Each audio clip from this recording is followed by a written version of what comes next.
Hello guys! Hello, this is for Scorpio. Welcome dito sa aking channel, Scorpio. Okay, welcome. Tingnan natin kung anong next is. Energy gabay para sa inyong lahat. Please comment down below if you resonated, guys. Okay. So, titingnan natin, this is timeless. So, kung kailan na siya dumating, pwedeng dumating na, or parang sa future. So, let's check. Okay, first card. Oh, this is justice. Justice. Karma. That's a karma card, guys.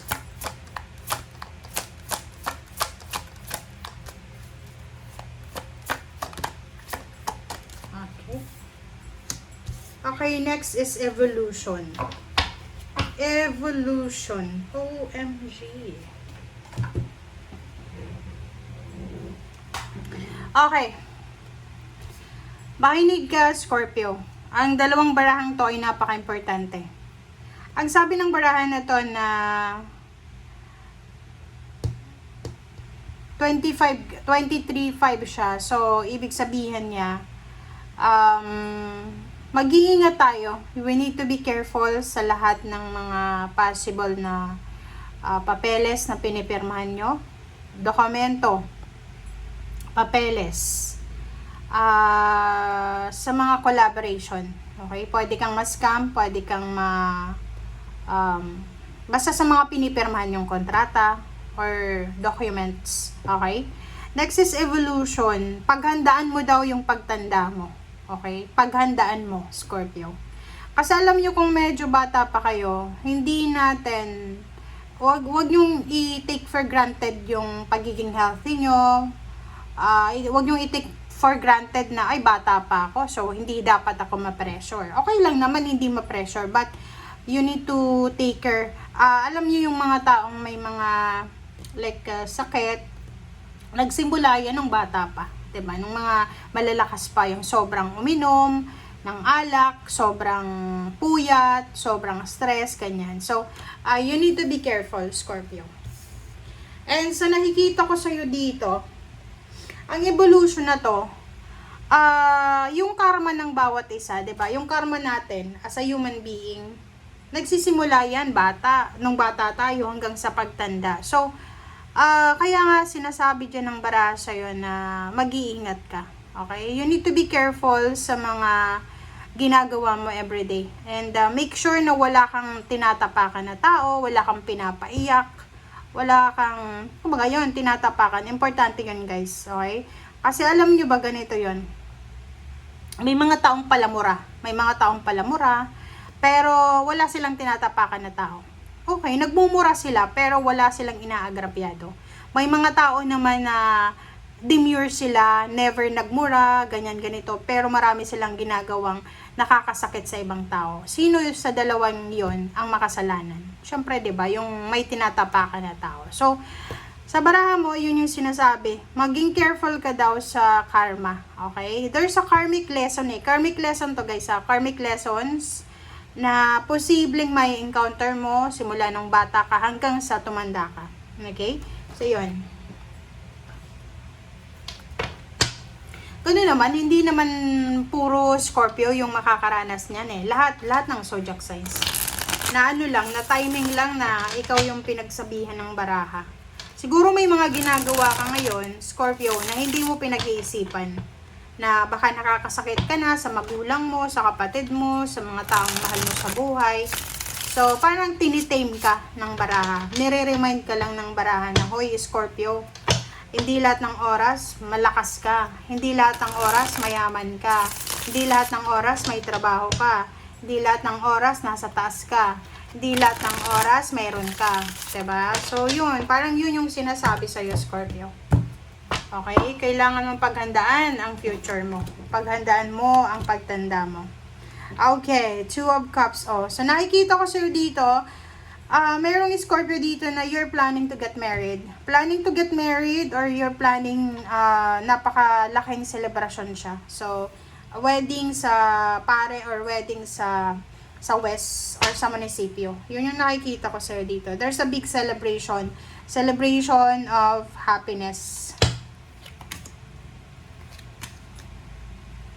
Diba? Napakabilis ng ano na to. Diba? Kita nyo? Isang napakabilis na desisyon ang gagawin mo. So, napakabilis na pagpapakasal, napakabilis na pagpirma ng kontrata, napakabilis na launch ng isang business. So, yung Queen of Swords, nakikita ko sa'yo dito na sinasabi ng bara sa'yo dito, Scorpio, na you need to parang slow down. Slow down lang.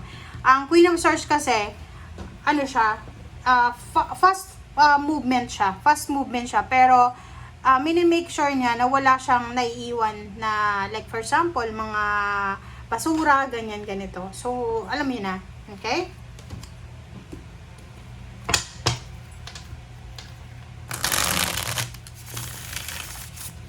So, nakikita ko sa'yo dito, napakabilis yung decision mo dito eh. Isang gabi ka lang nagdesisyon na magpakasal, magpapakasal ka na. Isang gabi lang na nagdesisyon kang makipaghiwalay, makikipaghiwalay ka na. Isang desisyon na gusto mong umalis, magkaroon ng anak. Ang nakikita ko sa inyo dito guys, kung ayaw nyong mabuntis, nako, contraception kayo kasi sa nakikita ko, unexpected pregnancy sa mga babae. Okay? May asawa ka man or wala. Pwedeng, kung mahilig ka sa inuman, nako, pag-iingat ka. Kung kainuman mo lalaki. Kasi baka hindi mo malaman kung sino yung ama ng baby pagbubuntisin mo. Tingnan mo yung baraha mo. Diba? Sobrang saya mo eh. Sobrang masaya ka. Okay, Hangman and the Fool. So, sa nakikita ko sa'yo dito, yon, may mga plano kayo, Scorpio, na posibleng hindi matuloy. Ayun na nga, may mga plano kayo, future plans na pwedeng hindi matuloy. It's because of mga unexpected, like unexpected pregnancy. Pag unexpected pregnancy na, pwedeng magpakasal talaga, shotgun wedding na to eh. Kasi, siguro, yun, yung isa siloso, yung isa naman ay medyo, so, nakikita ko sa'yo dito, marami kang plano na posibleng hindi mo itutuloy. Travel to. Sabi na. Diba? So, yun. Yun lang. Kasi nakikita ko sa'yo dito, Scorpio, tingnan mo. May, it's not May. It's, December, November, December. Parang last year siya. Last year, August,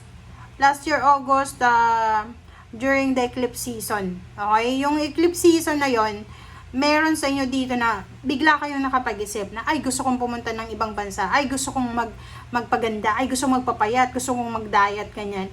And then, sobra-sobra kayong motivated hanggang sa in-execute nyo after the New Year. Ang problema lang ngayon na July, ngayon mismo, or maybe ngayon mismo sa araw na ito, bigla kang makakapag-isip na, ay, hindi ko na itutuloy kasi, yon, unexpected pregnancy, unexpected na kasal, unexpected na travel.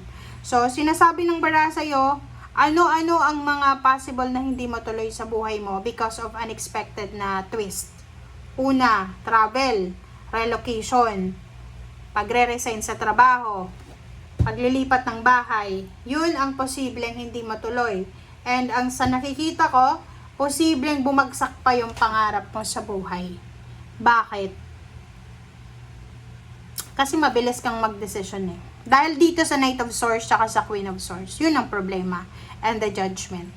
Kaya nga 'di ba, sabi ko sa'yo, lalo na yung simula pa lang ng Mercury retrograde, sabi ko sa'yo, wag kang gagawa ng desisyon na mabilis. Okay? Pareho kayo ng ng Gemini. Alam niyo yung Gemini, mabilis din siyang gumawa ng aksyon. Pero yung Gemini, pag alam niya na nasa kalagitnaan na ng desisyon niya, na mali yung action niya, liliko siya. Ganun, di ba? Like, ganun yun. Magdi-detour yung Gemini. Pero ikaw hindi. Ang problema sa'yo, ganito yon. Scorpio, ang problema sa'yo ganito, gagawa ka ng isang napaka-importanteng desisyon na hindi mo pinag-iisipan. Kung ano lang yung maisip ngayon, ngayong gabi, ngayong umaga, ganyan. And then, ang iisipin mo, bahala na. Bahala na. And since you're a water sign, magiging emotional ka, so you're blaming, i-blame mo, feeling victim ka, and then, yun ang magiging simula na magkagulo-gulo yung buhay mo.